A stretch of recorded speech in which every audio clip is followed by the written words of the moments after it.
You have mail. The second report from Military Experiment Facility. Agent name, Tom. I have successfully infiltrated under the guise of a researcher as planned. I have encountered no information regarding top-secret development of new type weapons, but I have discovered there is an unexpected individual at this facility. The man is Dr. Kirk, the leading authority of our nation's energy research.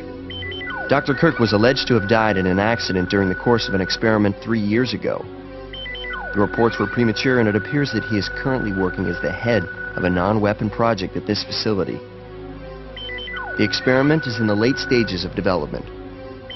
Regarding the staged accidental death, it appears that this country is somehow involved, recommending that necessary actions be taken immediately.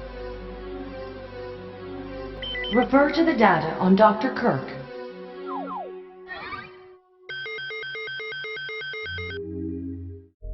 Human life has become more complex over time.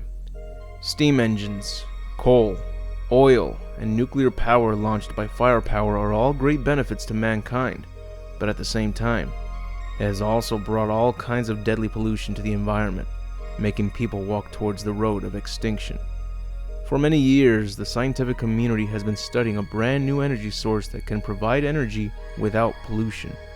And a bold scientist known as Dr. Edward Kirk was working on a completely pollution-free energy source and would be the closest to achieving it. But due to an experimental accident, he was presumed to be killed in the explosion. Ibis Island, the location where Dr. Kirk continues to develop new and powerful ways to create pollution-free energy sources. This would not be the only work he kept himself busy with after faking his own death. It's been 3 years since he was presumed dead, 3 years of unknown research and experimentations. It's time to find out what's been going on in Ibis Island.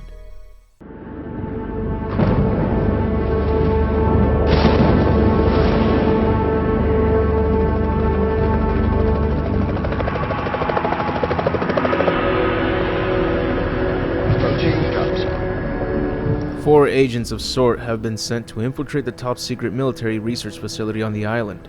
They must find Dr. Kirk as well and bring him to their superiors. The four of them stay silent throughout their flight, waiting until their drop zone is near. Once they're close by, their co-pilot informs them they're near, and the group leader orders them to check their equipment one last time. He then tells them to set their timers and meet at the right area within 9 minutes after takeoff. No delays. They open the doors, prepare to jump, and one after the other, they proceed to exit the helicopter, their parachutes fluttering in the wind as they proceed to land in the mysterious island. One of the team members gets blown off course due to the high winds and isn't seen by the others once they're about to land. They remove their parachutes and masks, and their team leader known as Gale asks what's going on with Cooper. He's late, and they can't wait any longer. Gale, I think we should wait a little longer. Cooper has a knack for being late. We shouldn't leave without him, especially if he's holding on to the communicator. But Gale responds, "Completing the task is our first priority. I will ignore everything else. So let's go. That's an order."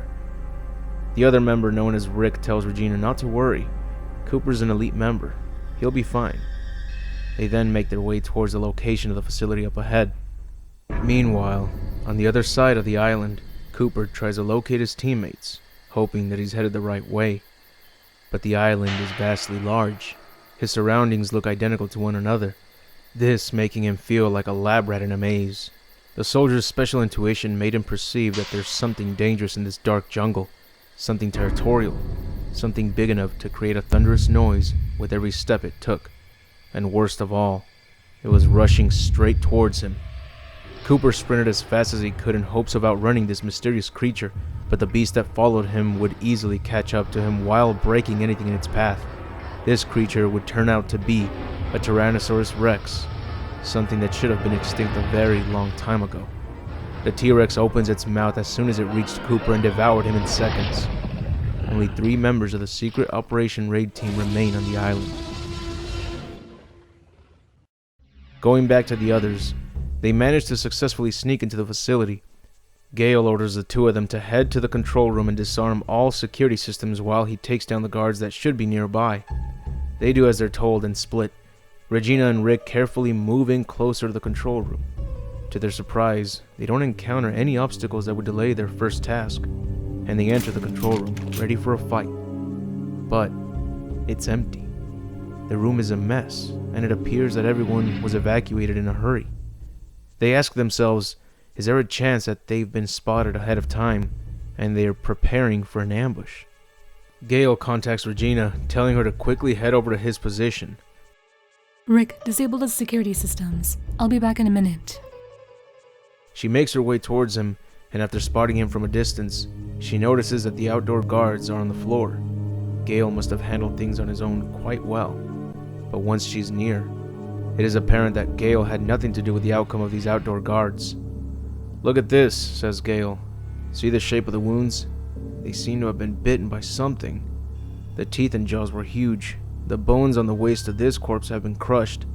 This one has puncturing on the chest and abdomen. That one has missing organs.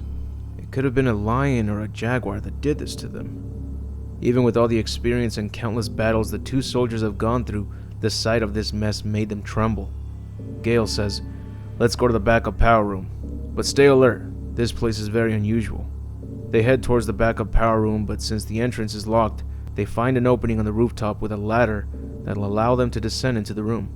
Gale tells Regina they must go down there and restore the power to the building, as it appears that there is no electricity in the basement and lobby of that building.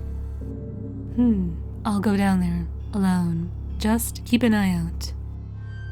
He agrees and she descends down the ladder. But not even a minute goes by when Gale starts hearing noises nearby. He looks around, carefully analyzing his surroundings, but sees nothing strange. Not up until something starts spilling from above him. Something that looks like saliva. Gale looks up and notices something much more dangerous than what he imagined had attacked the outdoor guards. Regina, on the other hand, is in the power dungeon room dealing with a set of steps necessary to turn the power supply on. Regina here. I got the power back on. That should make the rest fairly easy. Huh? Gale? Was that you? Gale, respond! What's going on up there? Gale is nowhere in sight, and instead she sees that the fence up ahead has been penetrated. A hole large enough for someone to squeeze through. Is that Gale's blood? She looks through the hole and notices that it leads to a dangerously low surface. Anyone that falls would instantly die by the impact, so it is possible that Gale has fallen through. So many questions go through her head as she tries to make sense of what has happened so far on the island they're on.